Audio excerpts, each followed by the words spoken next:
Welcome to the Real Estate Way to Wealth and Freedom podcast with Jacob Ayers, providing actionable content to help you along your journey to financial freedom through real estate investing. As the premier asset class, real estate has helped ordinary people just like you amass fortunes. The benefits of passive income from real estate investing will allow you to live a life you want. And now your host, entrepreneur, real estate investor, and apartment deal syndicator, Jacob Ayers.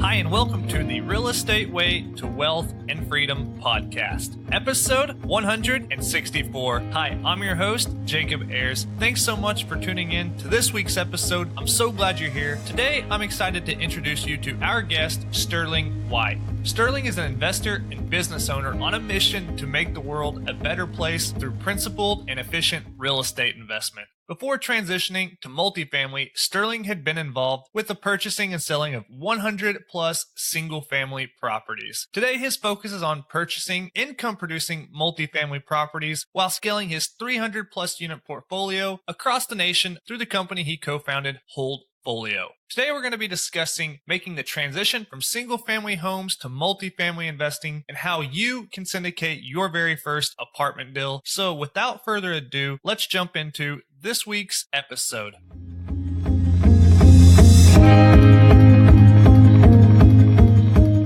All right, today, welcome on the show, Sterling White. Hey, Sterling, thanks so much for joining us. No, thank you. And I am ready here to bring the value. So audience, get ready. It's going to be, I'm taking you on for a ride. All right. Well, we are ready. Absolutely. Sterling, before we jump too deep into it, tell us a little bit about yourself, your background, your experience in the world of real estate investing, and just tell the audience members a little bit about you. Yeah. So a little bit of background on myself is, this is going to be a very quick rundown, is I've always had the entrepreneurship bug. Early elementary days, my actual first product was Kool-Aid. And then second was Pokemon cards. And then basically that's how I got the whole business and structuring in terms of putting people underneath you that allows you to scale. And then fast forward, how I got into the real estate industry is I kind of just fell into it, universe. I was in college. My roommate was in construction and just tagged along. And ultimately, I knew I wanted to be in real estate, but I wanted to be more on the investing side. And that's when I found a mentor, started working for that person for free, and then transitioned to where I'm currently at, where I own just under 400 units. And that was all done in about 3.5 years. Yeah, that's awesome. So you've kind of always had that entrepreneurial spirit starting out elementary school selling stuff. So I love that. Sounds like you kind of fell into real estate at a pretty early age. Lots of people out there kind of fall into it haphazardly or by happenstance, right? And it's never like their first and primary goals. So walk us through,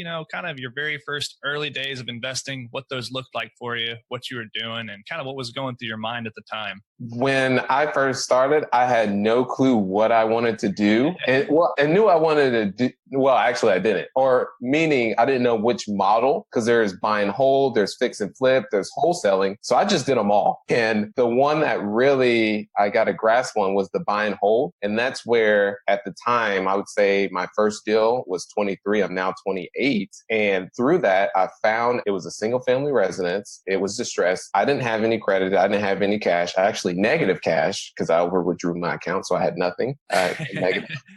But I did partner with my mentor who did have the cash and didn't have the time to find deals. So the way I structured that is instead of taking like a simple wholesale fee, I retain equity. So I thought more long term. Yeah, I love that. And I think that's a valuable lesson for people out there listening right now is you got started, you had no experience, you had no cash. So what's one to do? And partnering is a great way to really get that ball rolling. So tell us how that helped you kind of get your real estate investing journey started and, what did that look like? It was tremendous in terms of, again, many people thought I was crazy for working for someone for free, but I was able to compact their 20 plus years knowledge into the 3 years, 2.5, 3 years I worked with them. And so that helped me on my journey to the philosophies to use, how to do property management, how to manage contractors. So on that first deal, I was thrown into the fire on the side of I had to coordinate with the closing company, do the property management take all the incoming calls. So just learning the whole process by being in the trenches. And, one of the benefits and powers of real estate is leverage. You leverage money from other people, but also you leverage more than just capital from a lender. You're leveraging experience from a partner like this. Like you said, you're taking that partner's 20 or 30 years of experience, using a lot of his shortcuts and knowledge from along the years and just getting right to the details. So yeah, I love that. And I think it's a brilliant way for somebody starting out with no money, no experience to be able to get started. And it's a very viable model. So you kind of got started in the single family space, it sounds. That is correct. Yeah. So what did that look like?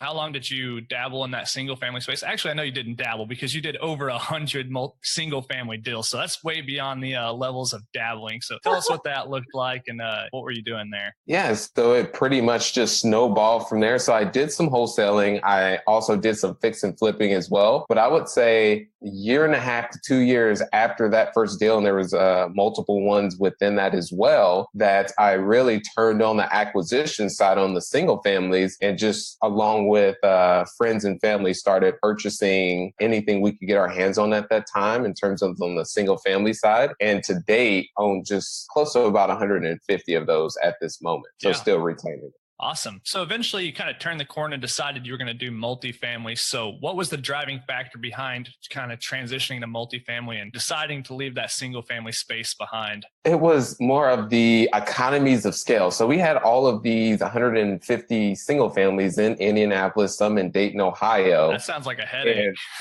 Yeah, it is. And we had the infrastructure for that. And it's very management intensive. And then also on the transaction side is you're dealing with quite a bit of transactions with 150 single family homes. So we took a step back and we said, okay, well, multifamily makes sense from not only long-term wealth building, but also economies of scale. Because if we bought an 80 unit, we're able to have full-time staff on site. So we looked at all those parameters and then just decided to go all in on that focus. And so how did you make that transition? Like exactly what did you do to get that very first multifamily deal? Because that's a hard corner for a lot of people to turn. Maybe they've got a few single families, maybe some duplexes, triplexes, etc. They want to, go out and get that very first smaller apartment deal, maybe larger deal. What did that process look like for you? How did you kind of make that transaction like logistically? Yeah. So on that side, I learned everything I could about multifamily. I read blogs. I was on biggerpockets.com, which is a phenomenal free resource about others who have been there, done that, read tons of articles. And then also once we found a deal, which was off market,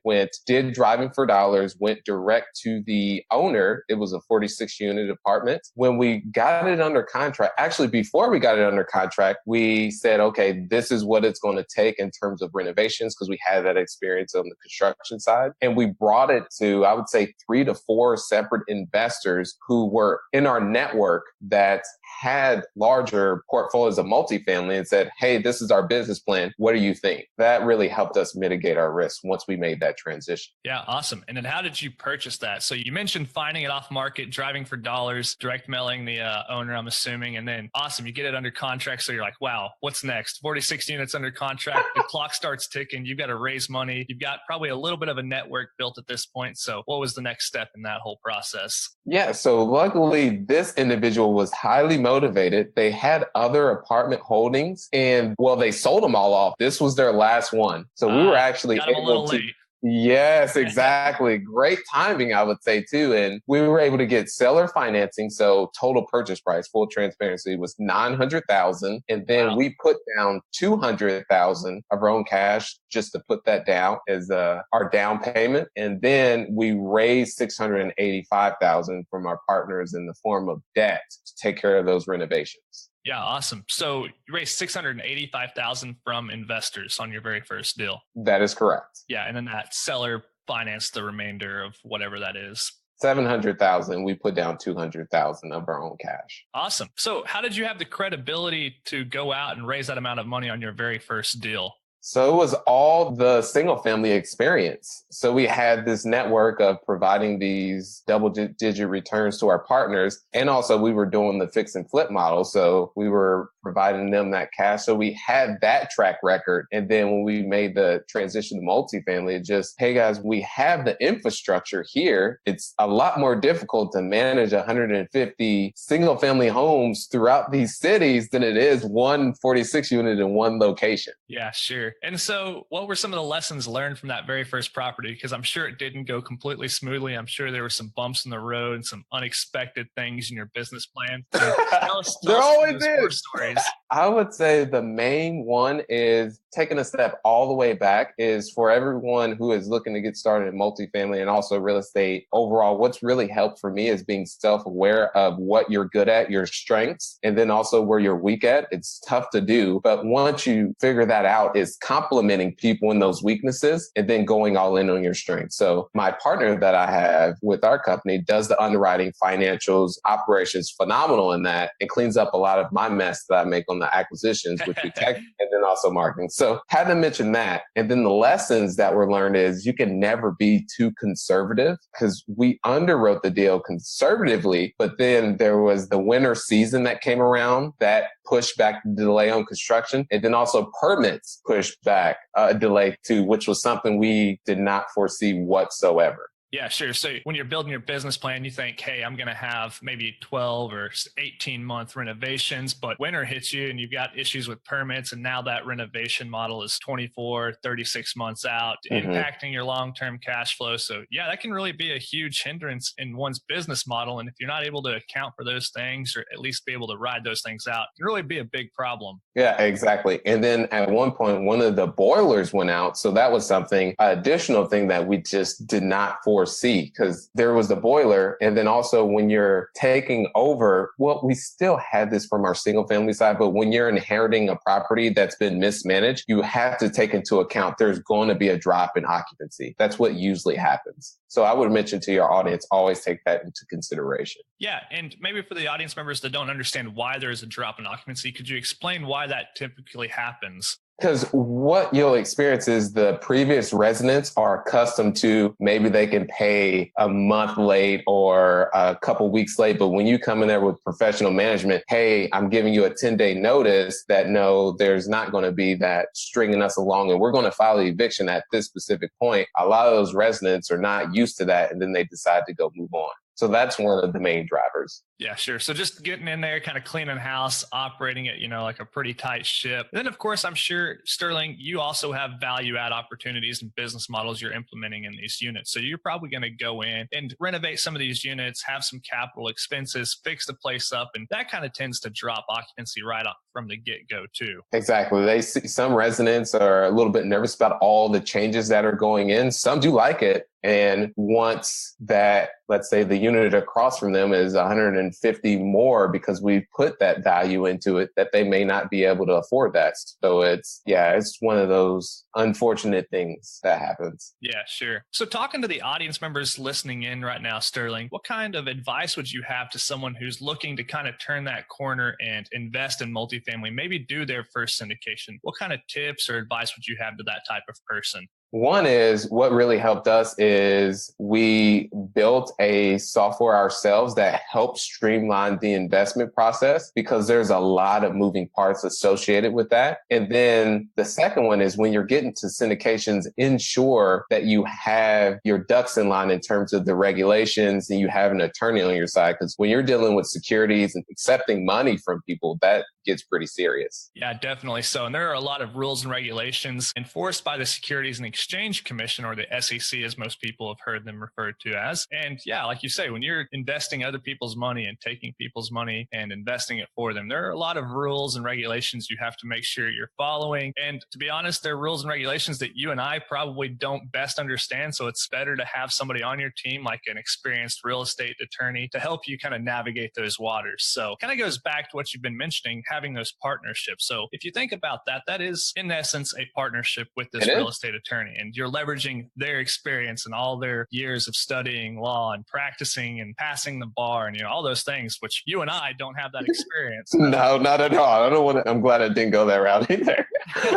So your kind of overarching advice is, to partner with the right people, surround yourself with a good team, kind of leverage from those other people's experience in doing that very first deal, because there's a lot of unknowns, there's a lot of moving parts, and it really is a team sport. Exactly. And also to work on your mindset. What really helped me, for me, is I grew up in the not so good parts of Indianapolis. So the upbringing I had was in Section 8 housing. And I ultimately had to learn how to figure things out from that environment. And that's that entrepreneurship came to birth. So that also translates to real estate. You have an end goal. Ultimately, you have to just figure it out. And yeah, that's where that comes down to on that side. Yeah, sure. So people out there, Sterling, are probably thinking, okay, I'd love to get into multifamily. I'd love to do a smaller apartment deal, but I don't have quite enough capital. I don't have enough credible experience for a bank to lend me personally money. What's one to do in that situation? Obviously, maybe partner with somebody, but are there any other kind of ideas in terms of gaining credibility in the industry or positioning yourself as somebody who's worthy of investing somebody else's money? What kind of tips or tricks would you have for somebody like that? Yeah. So one thing that you can do is it really depends on that specific individual. But with that context is what I had did is I was able to leverage my previous mentor's experience or me working within that property management company and the deals that we did do. So let's say they're managing over 1,000 doors. You can leverage that experience and say, I worked within an organization that managed over 1,000 doors versus, So that's one route. I love to call that the power of we. So in a little scenario here, let's say you, Sterling, have 300 units that you own and I have 0, and you and I are going to be partners. Now I say my partner and I have over 300 doors. And look at that. Voila.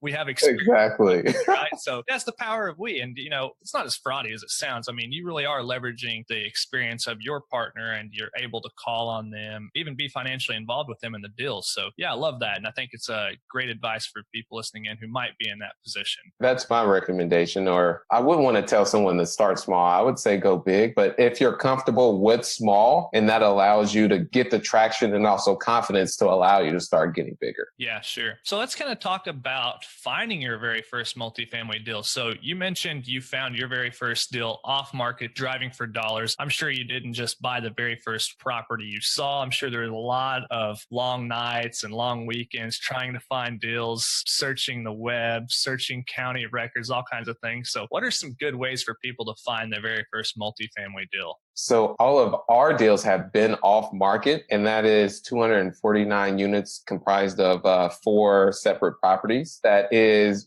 our primary contact is cold call. So we skip trace to find the owners of these specific assets.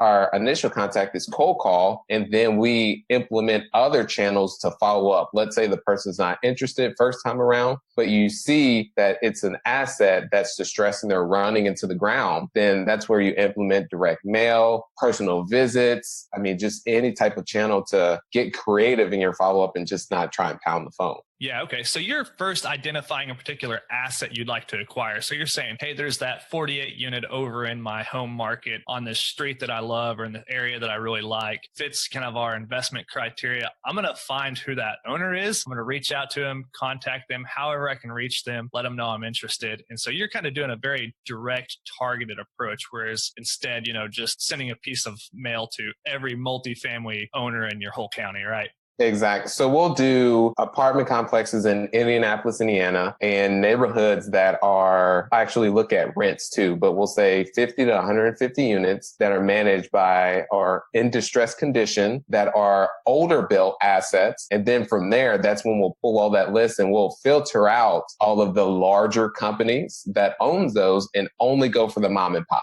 Yeah, I love this. And something I'd like to dig in here and kind of point out is you've got some particular criteria you're using to filter. And this kind of goes back to earlier when we were talking in the show, when you first got started out, there are many ways to do real estate, right? Wholesaling, fix and flip, buy and hold. The list goes on and on. You said you were trying to do them all, right? That probably didn't pan out so well until you started No, it didn't. narrow down. And eventually, have landed on buy and hold multifamily property. So that's your niche. And then even further, you're still narrowing down kind of nailing down your investment criteria. So yeah, I love that. You're not going to end up analyzing mobile home parks in Oklahoma City, Oklahoma. Yeah, exactly. That's not your niche, right? So you're not going to waste your time there, and you're not going to be looking at raw land in South Texas or multifamily deals in Houston. So you've really kind of narrowed down your investment criteria, and that helps you kind of focus and just kind of in a directed path. Yeah, it comes down to the 80-20 principle is focus 80% of your efforts on these 20% of assets that meet your criteria. Because a lot of the times you just have to be persistent and stay top of mind. But if you have the whole shotgun approach, that's very difficult to do. I mean, some people probably can manage that, but if you're very targeted, that allows you to be that much resources on those specific assets. Yeah, definitely so. And I love that you mentioned that. I want to bring that up. And I know you're a really big mindset guy. So we've been kind of talking about the technical nuts and bolts of how'd you find your deal? How'd you build your team? What'd you do? Business plans, but kind of overall, talk about that mindset. What's your plan and what's your mindset going into these multifamily deals? The overarching thought is even though you're buying, you're still selling. That's the big picture, overarching thought. Yeah, I love that. So kind of unpack that for us and tell us what you mean by that. Yeah, so you have to sell the seller why you would be a good fit for them to sell the property to you. Yeah, definitely so. In many cases, you are putting in a competing offer and you have to sell the seller on yourself as a credible buyer, as a credible operator, right? So you're always selling something. Yeah, and ultimately you can put this on the market, but by going off market, we'll get this done in a quickly time. You don't have to worry about, because some of these mom and pop owners are hesitant about listing their property on the open market because everyone can see and they're worried about people coming around and disturbing the tenants. So those are things that you can leverage in your selling process. Yeah, I love that. And that's kind of pretty much the overarching takeaway I got out of our buddy. I'll say buddy, like we brush shoulders with him, but Grant Cardone's book, Sell or Be Sold, right? Sell or Be Sold. Yeah, I know you're a big Grant Cardone fan. And, when I read that book, kind of the premise was everybody is in sales. You're selling yourself to everybody every day. So whether you think you are or not, you ultimately are in sales. And as a real estate investor, that's only so much more true. Yeah, it's in business, it's in life. Let's say your daughter my daughter want to go to gymnastics practice. I have to sell her on why that's beneficial and it's going to allow you to be better at that specific craft. I have to sell, or she sells me on, okay, I don't want to do that. Yeah. Yeah, sure. So, what's kind of in the future of Holdfolio and your investment company there? And, what does the future hold for you guys? What are your goals and, what are you trying to do there? Yeah, so just myself, take it 1 year at a time. And the primary focus for just next year is to acquire 500 multifamily units and bring those online. Man, I love that. Yeah, that's awesome. So you're more than doubling your size as your goal in next year. And I'm sure you've kind of got the systems and the processes in place. And more importantly, you've got that mindset already set. So yeah, I love that. Now, you mentioned earlier in the show, let's just talk briefly about this technology piece that you said you implemented. So I know you and your partner, Jacob, pretty good name there.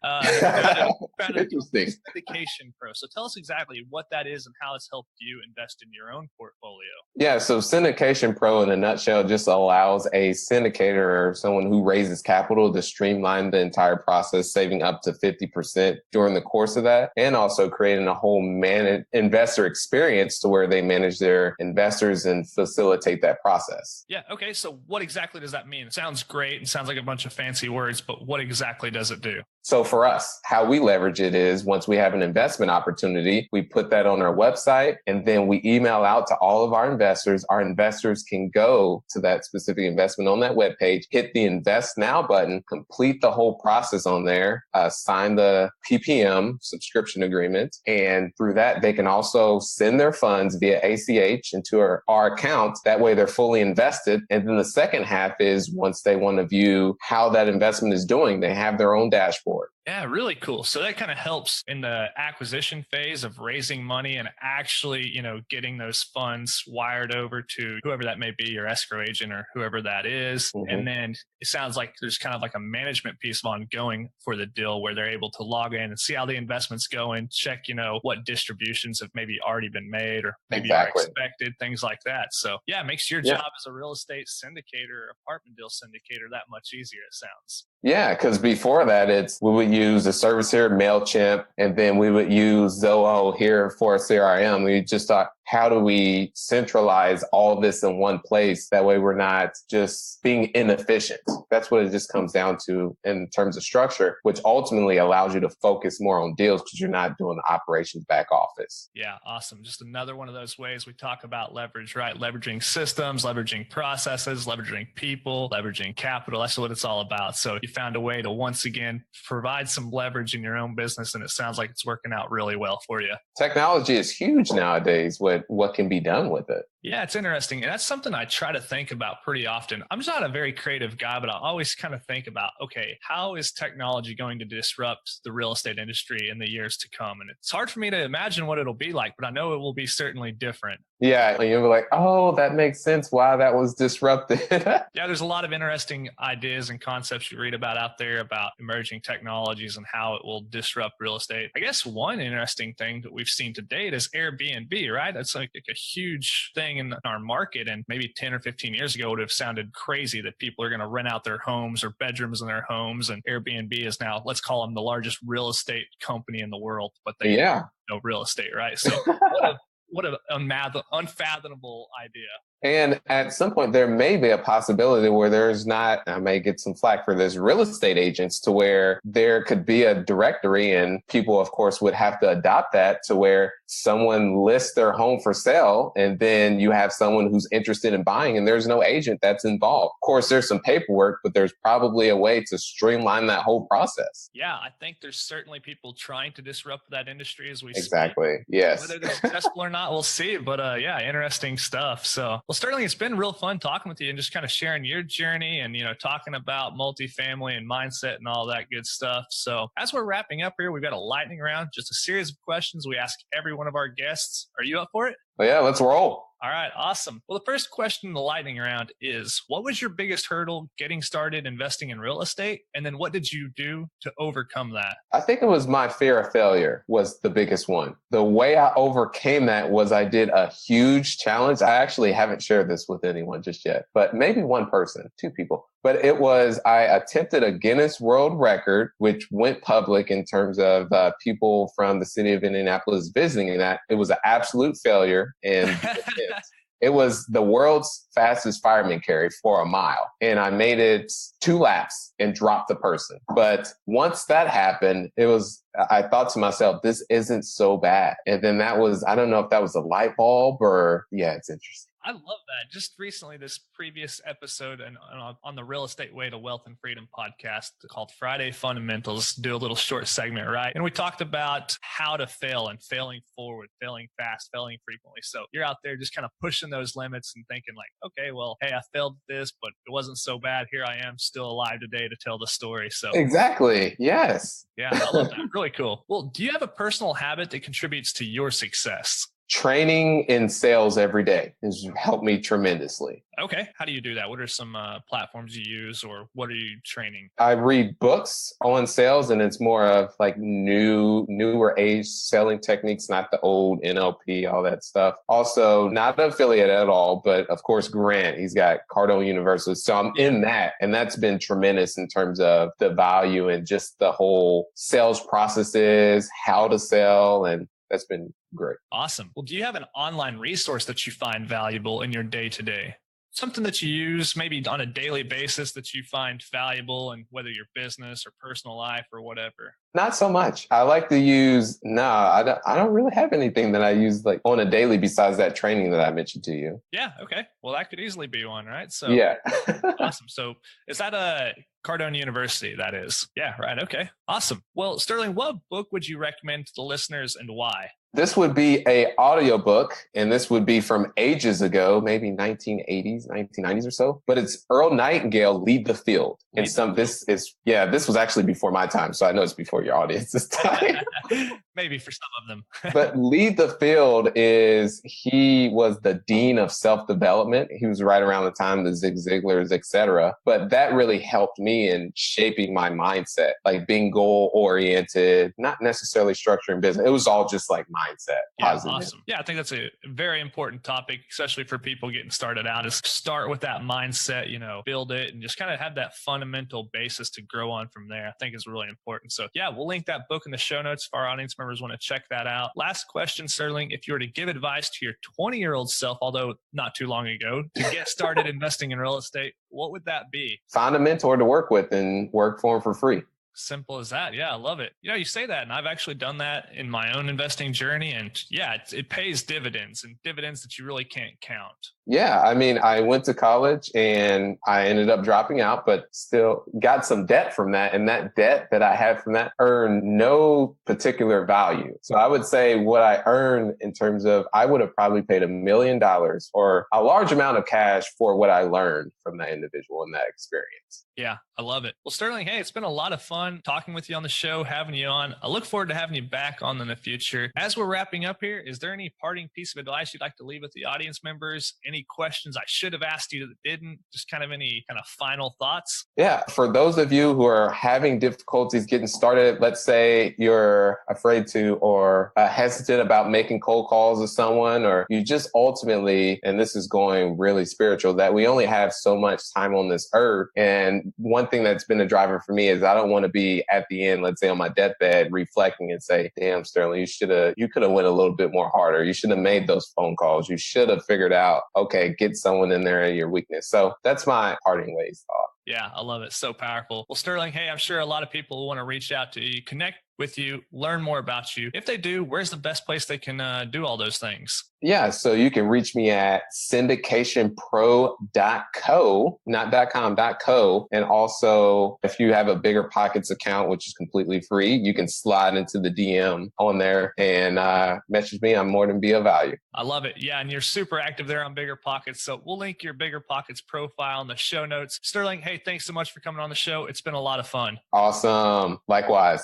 Thanks. Take care.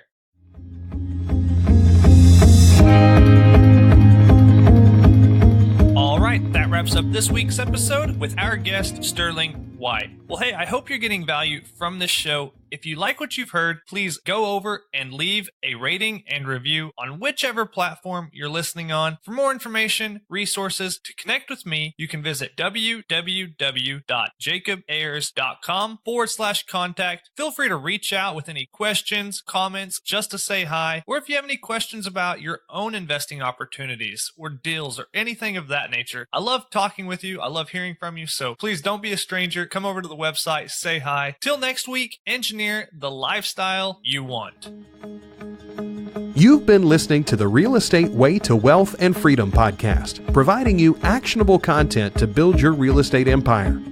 Nothing on this show should be considered specific, personal, or professional advice. Please consult an appropriate tax, legal, real estate, financial, or business professional for personal advice. The opinions of guests are their own. Information is not guaranteed. All investment strategies have a potential for profit or loss. The host is operating on behalf of the Real Estate Way to Wealth and Freedom, LLC, exclusively.